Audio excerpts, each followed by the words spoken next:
Alright, so today we're going to be talking about Pokemon Snap's cart mechanics.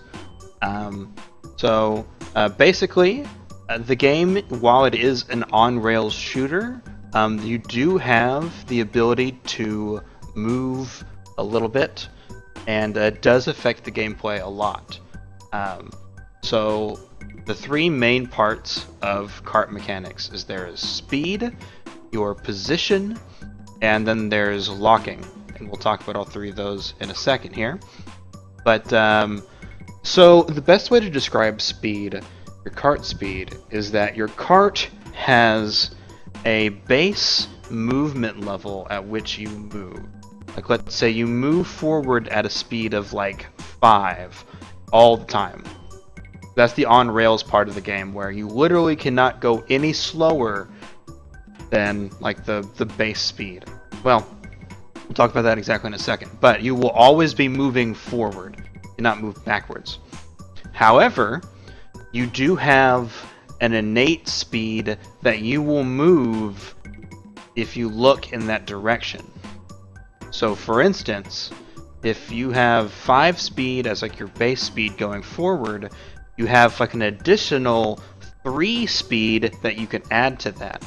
Meaning that if you're looking forward, you are adding that 3 speed onto your 5 speed and moving at 8 speed. And, you know, for instance, if you were to look backwards, you'd be moving the slowest, which would be you would take that 3 speed and you would subtract it from the 5, so you'd be moving at 2 speed forward. But you're always moving forward, but you do have the ability to affect exactly how fast you are moving. So a lot of times you'll see people use the C buttons to snap forward and lock camera, and that's because they're locking in the speed in order to go the fastest possible. That way they can look around and still take pictures while moving at the fastest speed. That involves locking, and we'll talk about that later. As like a demonstration, we'll lead into our next point. Let's go ahead and I made a little visual here. So in Pokemon Snap, every stage has a track, and by using your speed and your direction, can affect your position along that track. Now, some levels do not let you move to the side, like Beach, for example. There is no way to move to the sides. The only position that you can affect is how fast you're going forward, or how fast you're going forward, because you're always moving forward because of your base speed. But on the other levels, you have the ability to move to the left and to the right to affect your position and how close you are to certain sides of the track, and how close you are to certain Pokemon on the side of the track. So, a way that you can think of the track is you'll always start off here in the center of the track. You're always going to be in the middle when you start. And by looking to the left or to the right, you use your speed to move you in the direction of the side of the track. Here. So you can start here, and you can move to the left, and you'll be here in the middle, or you'll be on the far side, right up next to the side here. But essentially, what you're doing is you're moving your position along sort of number line here, where you start off at 0 and you can move to the left, like halfway you'd be at negative 0.5. Here on the right you'd be at positive 0.5. That effectively changes your position. Now the thing about the way the track works is that it's not always a uniform size. At certain points the track will widen or thin, or just expand at some points. It just goes all over the place sometimes. It'll curve and all that. But essentially how you can think of it is, if you are at a position on this line here, like if you're at 0.7, be like 70% to the left. So if you were at like 0.5, you'd be 0.5 to the left. And you would be situated here. Right here on this line. And as you would move forward, you stay here, but as it changed, you would stay at like 7 or 50% in the middle here. So even though it just changed to be a smaller or thinner portion of the track, you are still at the halfway point between the left and the middle. It is not an absolute side, versus like if you were right here and you were at like 80% and you went forward and it changed, you would not hit the side and then kind of move with the side and then continue on that way. You would move at this position. So for instance, if you wanted to be at this part on the level, like let's say in Tunnel, whenever you are entering the Diglett room after the Magikarp and the Zubat or Zapdos cave area, you can move to the far side of the track before you enter the room, and by the time you are in the room, you are already here at this point. So that is something to keep in mind, but that is how you affect your position in level. Okay, so the last thing we want to talk about is locking. I mentioned earlier that if you look forward and snap the camera and then lock the camera, you can move forward at the fastest speed while being able to look around. And how that works is that whenever you lock in or you zoom in with the camera, you lock in your speed and your direction with the camera lock. So what the most common application is that you would look forward, snap the camera, and look around. But what else you can do is say if you want to be able to look forward, you can snap to the left, lock your camera, look forward, then do whatever you need to do while still moving to the left side of the track. It's useful in some applications, not necessarily all applications, but it does have its uses, and it's something that you should be aware of. But if you lock the camera while, say, like you want to be moving as fast as possible and you lock the camera while not looking forward, you will end up moving in the direction that you were looking in and not be moving at the fastest speed. So do be aware of that. That's how camera locking works. Okay, so after all that, I wanted to give you guys like a demonstration of how all of this actually works. Let's go ahead and go into Tunnel here. Yes.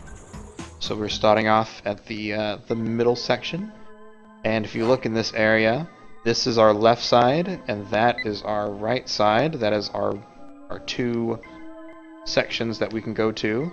So if I were to look exactly to the left, let go, and then lock the camera, I'm still moving in that direction. Same way, if I look to the right, I'm still moving in that direction. But I'm not moving as fast as possible. So if you want to be moving as fast as possible, you look forward, lock the camera, and now you can move around freely, and you're still moving at the exact same speed.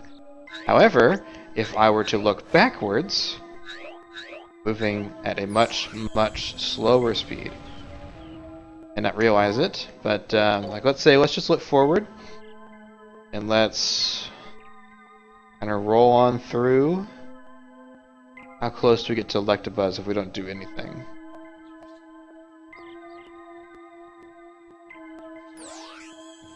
We'll get relatively close. So let's try that again. We're going to be looking backwards this time.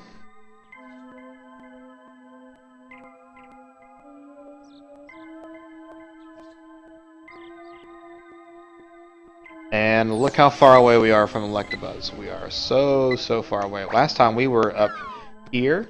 Whenever he turned around, well, it was probably like right about here. So whenever he turned around, but this time we were way back. So do keep that in mind whenever you're moving.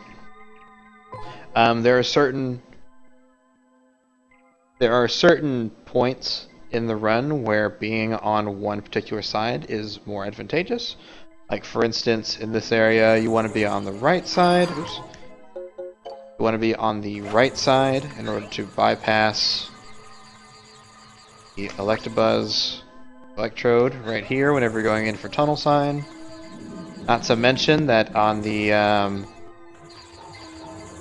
on your first run through of this level, you want to be on the right side here so that you can get a good picture of Kakuna, like that. You also want to be here so you can get Magikarp up ahead. If you're on the left side, you'll get way less points.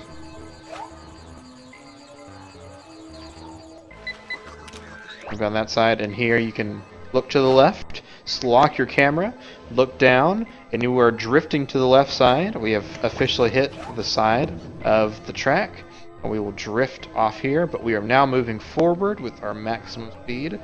We are ready to start taking pictures of Diglett, and we need to be on the far left side of the track in order to get the most amount of points for Diglett. If we were on the right side of the track, we would get very little points for Diglett.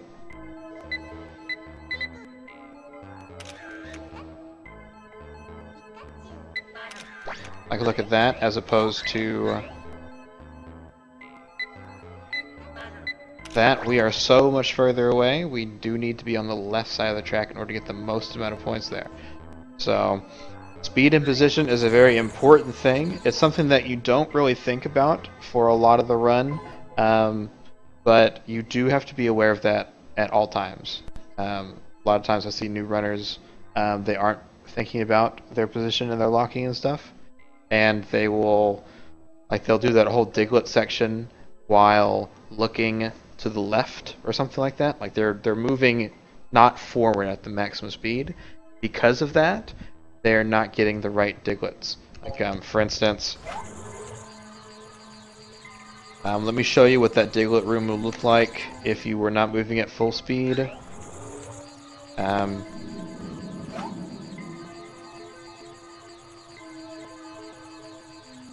You'll be too far away to get good points on Diglett and all that jazz. So, let's see here. Let's keep moving into the room. Still right. Oh, we're on the left side here. So let's just assume that I wasn't paying attention and I locked my camera like this.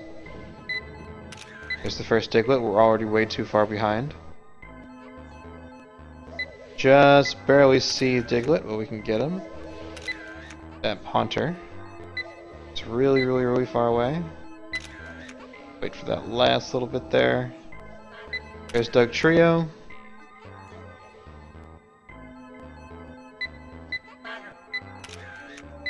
But we're supposed to be right over here whenever we get that picture. But we can get the third ones, but even then we're looking from behind and it's just... yeah.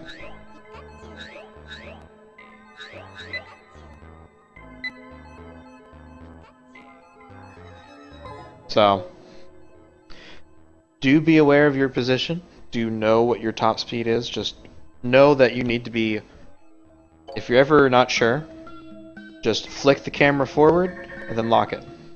Just unlock the camera and relock the camera. It's the easiest way to make sure that you're going the fastest speed possible. Hopefully that helps some of you guys. And I even made a beginner's tutorial recently, so if you need help getting started, you can go look at that one right over there.